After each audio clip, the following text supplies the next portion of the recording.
They envision a world full of people who care, who are kind, and who believe in the power of community and the greater good. They are the True North Project. Joining me to tell us how they're leveraging the power of the arts to build a healthier society are Pam Burns, President and Creative Director, and Elizabeth Berman, Treasurer and Managing Director. Wonderful to meet both of you. Thank you. Thank you. And I think what you're doing is fabulous. And I'd love to know, first of all, I love the name of your organization, the True North Project. And I think, if I'm right, Pam, you're sort of the one who started this whole idea. It is. It's been coming. I was a presenter. I've been a presenter for quite a while in Harford County. I started Freedom Road Productions with Rob Lee. Sure. And we had Susquehanna Music and Arts Festival. And in a way, they were hobbies. We did that. They were fun. They were great. But I've always thought there could be more, and that I wanted to bring music and performance opportunities to populations that don't necessarily have the opportunity to see those things. And big into education and working together and that sort of thing. So it's funny, every time I talk to a friend lately, they're like, oh, you've been talking about this for years, and I have. But I feel like it's been developing, and Liz and I met, we both worked at Chesapeake Shakespeare Company, and we just instantly connected. And Liz is just what I needed to move forward. And so we started talking about it.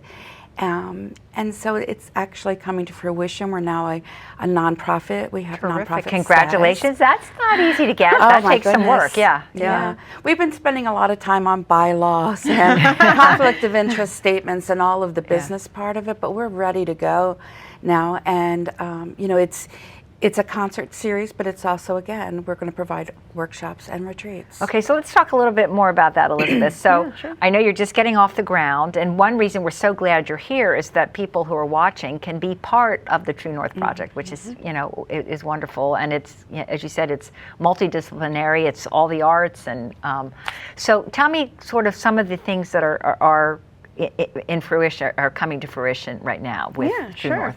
So we're kind of starting with our performance series, and it's a monthly performance series. So we're trying to book somewhere every month between now and the end of December, and then we'll look at 24 when we get there. So that is, right now, it's predominantly focused on folk music artists, and that runs the gamut from Woody Guthrie to style to more Indigo Girls, more pop style, and then beyond that, once we get into really doing workshops, we want that to be able to come to communities who don't have access, like Pam was saying, and that looks like everything from K through 12 education access and being an in-school resource for our community here in Harford County, as well as eventually more regionally based, as well as looking at partnering with homeless shelters, with organizations that serve migrants and immigrant populations or incarcerated citizens, people who live in poverty and are just above the poverty line, and every different kind of population that we know is not being served, and that doesn't have access to it for whatever reason, because obviously all of those groups are very different and each have their own struggles that we want to, and our goal is really to eliminate those struggles, to facilitate eliminating them. Through the arts, through exploration. And your background is in classical music. You're an accomplished professional oboist. Yes. So how does this fit in with the folk music? I know you both worked at Chesapeake, but obviously there is a commonality that is shared among people who find the power of the arts and what it can do and how it can reach people all across the spectrum, the economic, the social spectrum, right? Right. All right. So let's talk a little bit. You talked about you're doing some things. Because you're starting, you are looking for partners. You're very inclusive. Partners, sponsors. Tell me a little bit about some of the you have a podium right now, to say this is what we're looking for. So people who are watching might want to get involved. I would say that we're looking for anyone who has ideas that kind of are different than what we've experienced in traditional art forms before.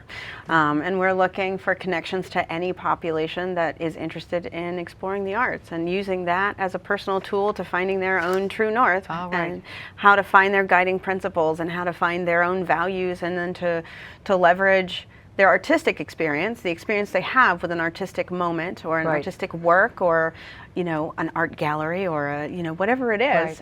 So you're you're creating a community Yeah, too, right? absolutely. Exactly. Through the arts. In fact, with some of the kids that we are going to be working with, you know, not everybody is somebody who wants to be up on stage. So I like the production part of things. So having kids help and even taking tickets and helping, you know, bring water to the performers or what it takes to set up a performance or any event.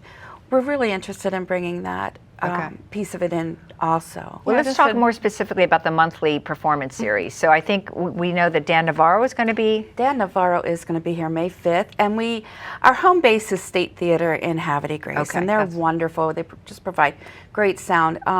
But we also, not only are we bringing Dan Navarro and some great accent, but we're going to have afternoon shows, which Saturday afternoon, we kind of came right along when Jamie Lee Curtis was saying she wanted to go see Coldplay play in the afternoon, and we're like, what a great idea.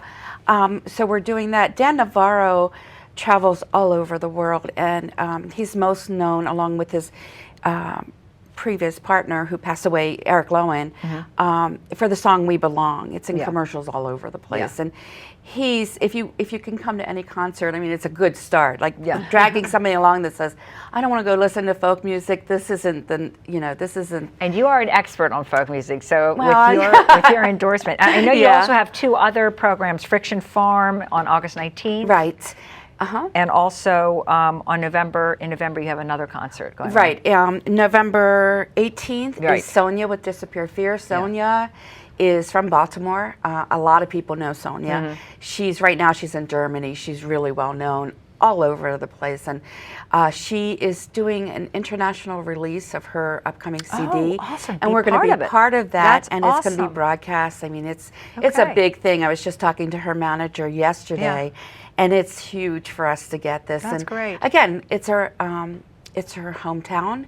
Baltimore's her hometown, and Terry and I, her manager and I were part of the team, along with Sherry Panzer, that started Susquehanna Music and Arts Festival. Okay, all right. And then I know you, in your future, you're also working on a podcast, correct? Wow. So you have big dreams, but what's so exciting is that you are inviting everyone to be a part of this. And if, you know, I think people want to belong, and what a great way to bring people together, but through the art. So my hat off to both of you, Pam and Elizabeth, and we look forward to having you come back and giving us an update as you grow and expand to all across the county and beyond. That'd be great. Thank you. Come see us. Yeah. Okay.